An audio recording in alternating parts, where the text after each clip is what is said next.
Okay, this is our Algebra 2 review. This is the second part of Algebra 2, first semester final review, part C. I have already completed all the part A's. I'm just going to work through the part B's here for you so you can go back and watch these things. The first one we are graphing. We are graphing a line. It is in that form y equals mx plus b already. So we're going to just graph it. The plus 4 is the y-intercept. And so since it says plus 4, that's going to take me up 4. There's my starting spot. That negative 2/3 is the slope. So from that dot, I'm going rise over run, negative 2 over 3, rise over run. I'm going negative 2, down 2, and I always run to the right 3. Down 2, run to the right 3. There's my graph. Graphing a line, start with the y-intercept, and then graph slope. Number 2 says write the equation of the line with that slope and through that point. As soon as you read write the equation of the line, you know that you are going to use point-slope formula. Remember what point-slope formula looks like? It is y minus x minus. With my y value is going to go my y's. So for this problem, I've got a y value of 0. That's going right there. With my x is going to be my x of my point. It's called point slope for a reason. I plug my point in. X goes with my x. And then in front of the parentheses here is going to be my slope. So right here is my slope. And on this problem, it says my slope is 1/2. So all I'm doing is plugging those in. It's y minus 0, x minus 4, and my slope is 1/2. Once I've plugged in, then I'm just simplifying. Y minus 0 is just y. Over here, I'm distributing. 1/2 times x is 1/2 x. And then half of negative 4, if you cut 4 in half, you get negative 2. There's that answer. Writing the equation of a line, we always use point slope. Plug in your point, plug in your slope. Next one. It says find the domain and range and determine whether it is a function. So these are my ordered pairs. Right here, we're doing domain. Remember, domain just means x values. So domain is x's. So in this case, it is 1, 2, 3, 4, and 5. This question right now would be easy to jump down to, is it a function? We just listed all my x values. Remember, if it is a function, your x's never repeat. So since my x values never repeated here, 1, 2, 3, 4, 5, the answer is yes, this is a function. Jump back to range. I didn't mean to skip over it. I just wanted to go through that one while we were at it. Range means y's, so my range here is going to be negative 1, negative 2, negative 2, negative 3, negative 4, and negative 5. Nothing funny going on there, just a matter of going through and writing them down. Negative 1, negative 2, 3, 4, and 5. Easy question. It was a function because my x never repeated. Solving the system. Anytime we solve a system, we're trying to do elimination or substitution. This one is set up really nicely for elimination. Because I can multiply x by something pretty easily to get the opposite of 5x, we're going to get rid of the x's. So the opposite of 5x is negative 5x. And the way I can get that is I'm going to multiply that top equation by negative 5. So I'm distributing that here to everything. So it's going to be negative 5x plus 10y equals a positive 5. We're combining those things. So 5x minus 5x would cancel like we wanted. Negative 7y plus 10y would be 3y. And 4 plus 5 would get me 9. At that point, we're going to divide both things by 3. Y is 3. Once I find my y value, I've got this, great. If I want to find my x, I'm going to plug it back in. No, I'm not going to plug it into that one, though. Hang on, let me try to erase that. That's a big old eraser. Once I've found that, I'm going to try to find, I'm going to plug it in to this equation instead. Plug that in for y there, because that's an easier equation. So it's going to be x minus 2, and instead of y, I'm going to plug in what my y is, which is 3, that's what we just found, equals negative 1. So this is x minus 6 equals negative 1. add 6 to both sides, x equals 7. That's elimination.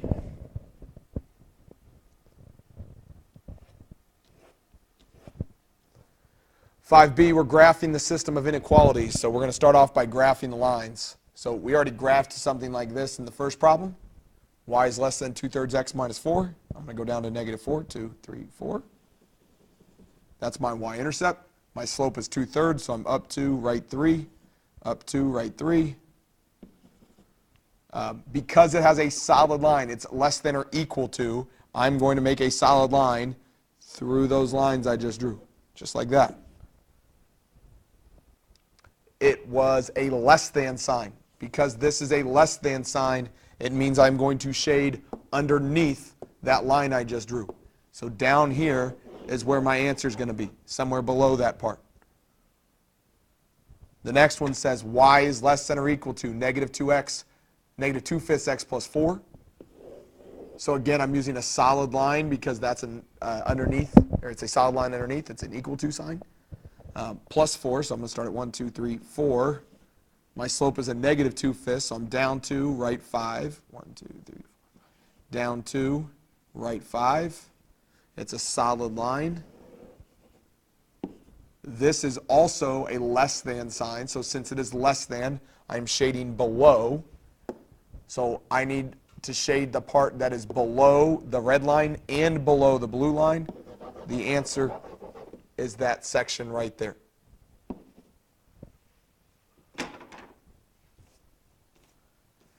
6A, we're graphing the parabola.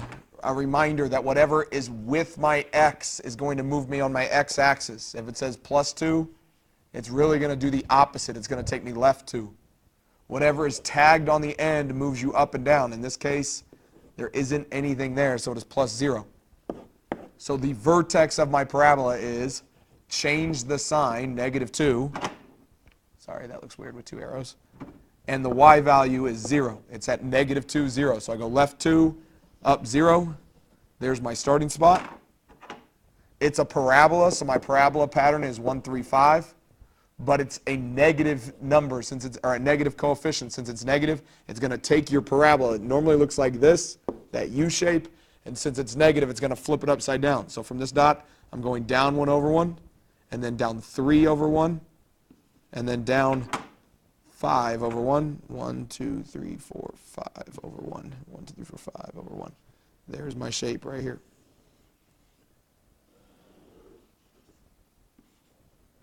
There's my parabola. It's upside down.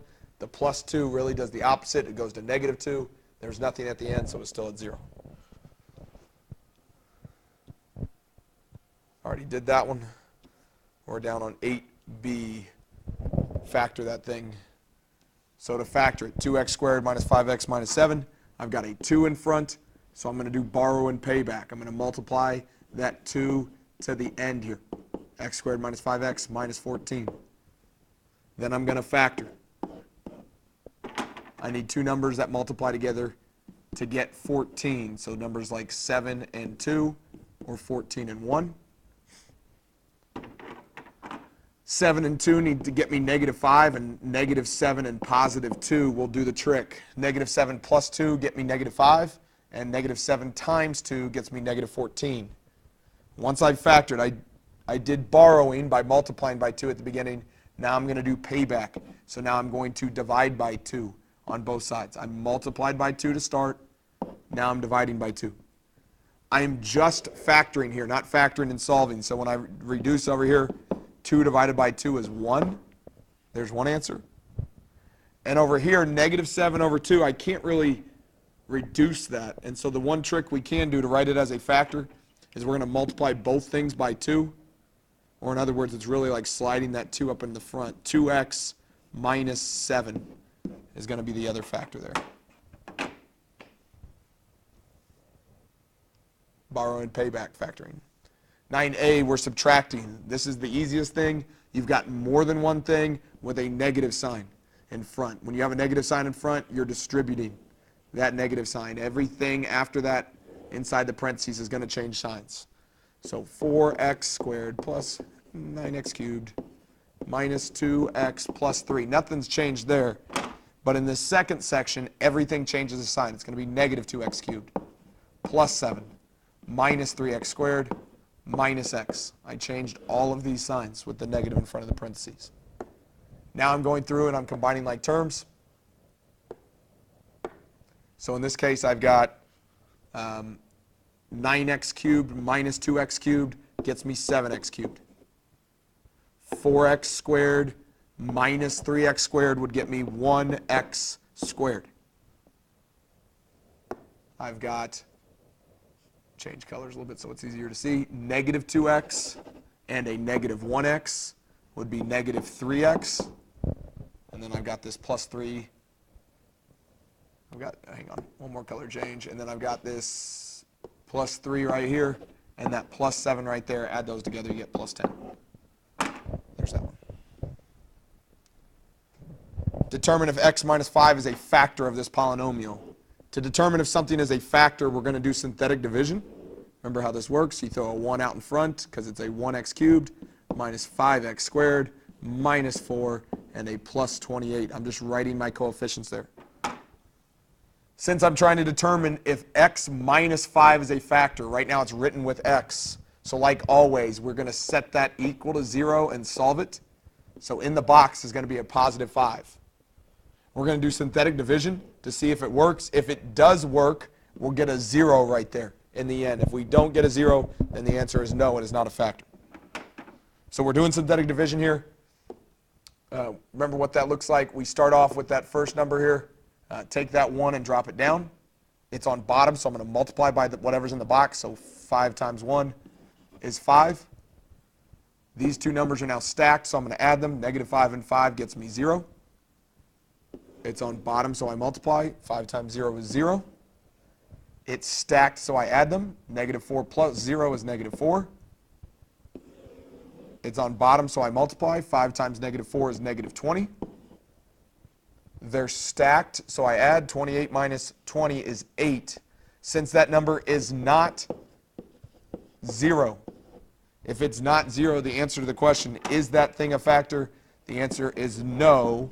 It is not a factor. It is not a root. It is not a 0. It is not a solution. 11b. This time they're telling you 1 is a 0. Since this is an x cubed polynomial, there's going to be 3 answers to it. It's our job to find the other ones. So we're doing synthetic division again this time. The only difference this time is I know what I'm going to get in the end. It is a 0. Since it is a 0, I know I'm going to get 0 there. This time they're telling me 1 is an answer, so I don't have to change the signs because it's not written with x. I can just write 1. Now I'm doing synthetic division. So I'm dropping that 1, multiply, add, multiply, add, multiply. 1 times negative 16 is negative 16. When I add those together, it gets me 0. I get 1, 0, and negative 16. This was an x cubed polynomial, and I just got one answer out. I got 0 like I had hoped. That makes this 1 right here 1x squared plus 0x minus 16. Or in other words, just x squared minus 16. That polynomial right there is going to help me find my other answers. I'm going to just set that equal to 0 here, and it's really easy. I'm going to add 16, add 16. X squared is 16. Normally, or sometimes I have to factor. This one I don't have to factor because it doesn't have an x term. Square root both sides. My roots, my zeros, my x-intercepts are going to be x is equal to 1, the answer they told me at the beginning, and then the square root of 16, which would be 4 and negative 4. We knew that we were going to have 3 answers because it was an x cubed problem, and I do have 3 answers on that one. Next one is 13b. It is 25 to the negative 3/2 power. A negative exponent is going to make it the reciprocal. So it's really 1 over 25 to the 3/2. And the 3/2 power is really the same thing as taking the 2 as my root. So it's the square root of 25 cubed. The square root of 25 is 5. and then I'm going to cube 5. So 5 cubed means 5 times 5 times 5. My final answer here is going to be 1 over 125. The negative makes it the reciprocal. 3/2 really means square rooted and cubed. The square root of 25 is 5. And then you cube the 5 to get 1 over 125. 14b, I'm combining exponents here. Both of these things are have the same denominator. Since it's being multiplied, I really want to add the exponents. Well, this one's easy because the exponents are already common denominators. So 1/4 plus 1/4 would be 2/4. And I can reduce 2/4, that would be 1/2. So on the inside, I'd have x to the 1/2 power. And I do need to raise that to the 12th power. Since I have a 1/2 power and it's being raised to the 12th, remember we're really just multiplying those two things. So it is 12 times 1 over 2. I'm multiplying those fractions. When you multiply straight across. So it is 12 over 2. So my final answer is x to the 6th power. 12 over 2 reduces to 6. Getting close. 15b, this time we're dividing things with exponents. So now we're going to subtract the exponents. It is x to the 5/4 and x to the 2/3. We want to subtract the exponents. 5/4 minus 2/3. But in order to subtract fractions, we got to get common denominators. Since I've got 4 and 3, the common denominator is going to be 12. That one I had to multiply by 3 to get 4 to get 12, so I'm going to have to do the same thing on top. 5 times 3 would get me 15. Same thing over here. To get 12 as my denominator, it's 3 times 4 to get 12. I'm going to do the same thing there. 2 times 4 gets me 8. I'm combining exponents. 15 minus 8. 15/12 is bigger than 8/12, so I know this is bigger, so I know my x is going to stay on top. 15 minus 8 would get me 7/12 as my final answer, x to the 7/12 power. 16b, we're solving. We want to get x by itself, so we're going to divide by 2 first. X cubed equals 27. Then we're just answering the question, what cubed gets you 27? Technically, what we need to do there is take the cube root of both sides. Or in other words, what number can you multiply together 3 times? What number multiplies together 3 times to get you 27? The answer is 3. 3 times 3 times 3 gets you 27. So x is equal to 3. 17b, we're solving. We're getting rid of layers. So since it's squared, I'm going to start off by square rooting both sides. That leaves me with just x minus 2. When I square root 49, the answer is 7 and negative 7. You need to make sure you write both of them. At this point, I'm getting x by itself, so I'm going to add 2 to everything. Everything I'm going to add 2. 7 plus 2 is 9. Negative 7 plus 2 is negative 5. That is my final answer there.